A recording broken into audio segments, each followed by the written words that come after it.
So I want to talk about something I just saw on news. I guess 50 Cent was speaking to the press about Trump. Now he's um, feeling kind of like he's on Trump's side or whatever, and he kind of agrees with Trump. I like 50. Um, yeah, of course, I'm gonna support and be happy to see black men making it, succeeding, his TV shows and all that stuff. Of course. Um, I'm not here to judge his lifestyle before he got into music and all that. He seemed like he's gotten somewhere. 50 said some good things here and there that sounds good. But 50, his statements are one of the reasons why I don't go along with this, like, listen to black voices only and, like, this idea that, I don't know, that somehow they're the guardians of what we should be thinking and doing. Um, 50 says a lot of stuff that makes a lot of sense. He talks about, hey, don't, if it's not, if he's talking about dudes in the street, but if you deal with people and they're, make you mad or whatever, if it's not worth killing somebody, don't pursue it, and he's right.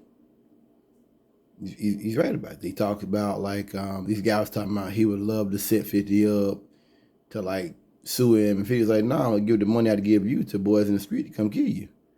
And then once to do that, the witnesses start forgetting, start disappearing. People don't remember. He's right. I think that he said something that makes sense.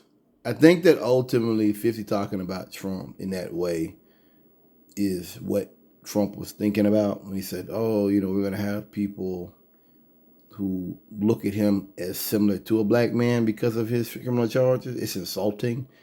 It's embarrassing to hear someone talk like to me that's what they view blacks as. We're all criminals and crooks and we're just thieves, and that Trump being held accountable for crimes makes him somewhat similar to a black man. It is a slapping. It is hurtful, and it is embarrassing to me. Not only that white people see that way, but that blacks themselves see it that way. I don't have top secret documents. I don't know anybody that does. I don't have the stuff he was charged with. Trump is a rich white man facing consequences for crimes he committed. Nothing to do with me. Not my business. I think that, another example of the idea of, black faces in high places, that isn't the whole struggle. Why I don't really get too deep into this race stuff. Just knocking white people and separation. I don't, because what you're telling me in 50 Cent, people would listen to him in that kind of world. Malcolm X and all them would be like, yeah, that's our guy. Some people need to face RICO. Remember, racketeering, influencing corrupt organizations. It was designed to go after gangsters. Back in the day with the mob, if you did stuff and no one told anything, you might do 2 years and get out. You get your blood stripes, you get your money, you got money out here. They're gonna take care of your family. Exactly. And like your family gonna be shut out. Your family gonna keep eating. And you get out and now you're trusted. That time in prison, because if I can trust you to not tell, I can trust you with money, can I? If I can tell, if you know I did some dirty, grimy stuff and you don't tell nobody, I can trust you. I think that with the racketeering stuff, making it well, like, I can prosecute you. You don't have to even be there for the crime. That you can just be a part of the conspiracy, part of the organization. You can be in another state when murders take place and massacres take place, and I can charge you with it.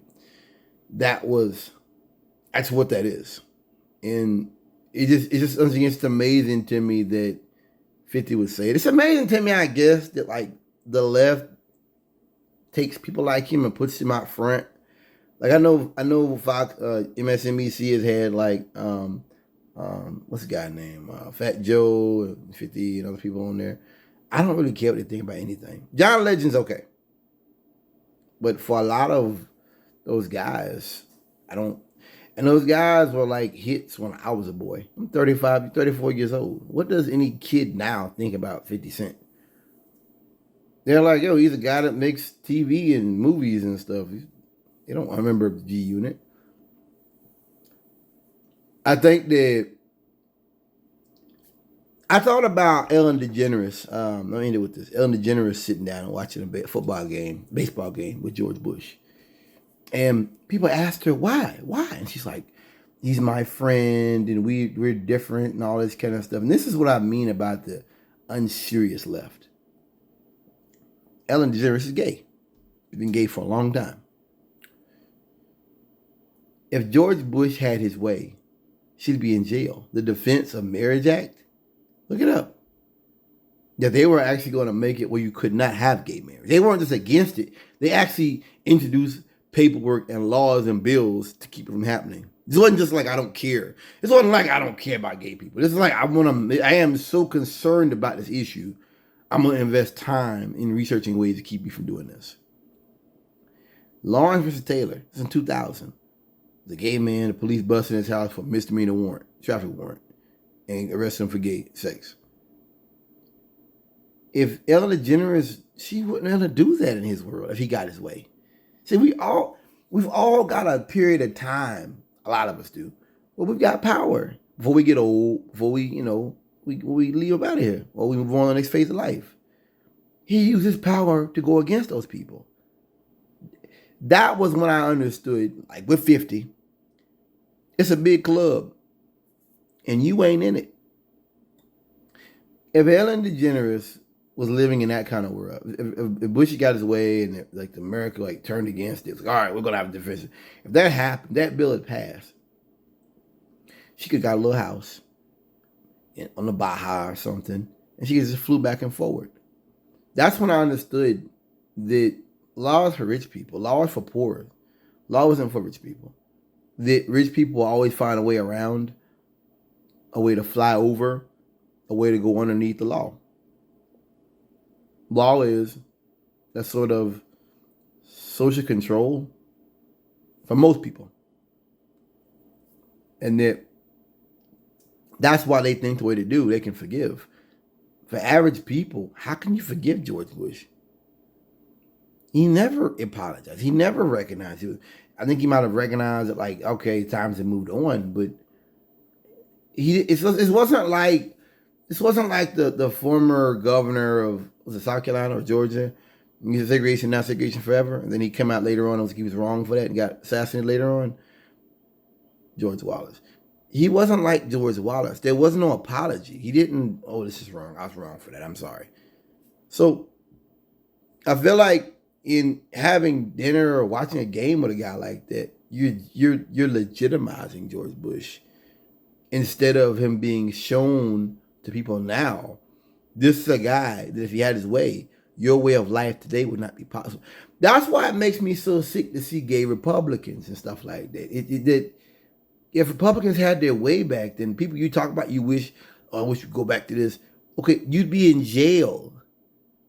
You wouldn't have the ability to like share your insurance with your partner. You wouldn't like that. They didn't have that shit 20 years ago. That's what I'm trying to say. It just how you can sit in a stadium with a guy like that made your way of life not only impossible but illegal. And they were in the 2000s were kicking in doors. This wasn't in the 70s. This is in the 2000s. People went to jail for being gay. How you don't understand that and you're married, I don't know. It just makes me sick. And once again, it's a reminder that listening to athletes or talk show hosts or other rich people, it doesn't mean anything for most people that are minorities. Thank you for listening.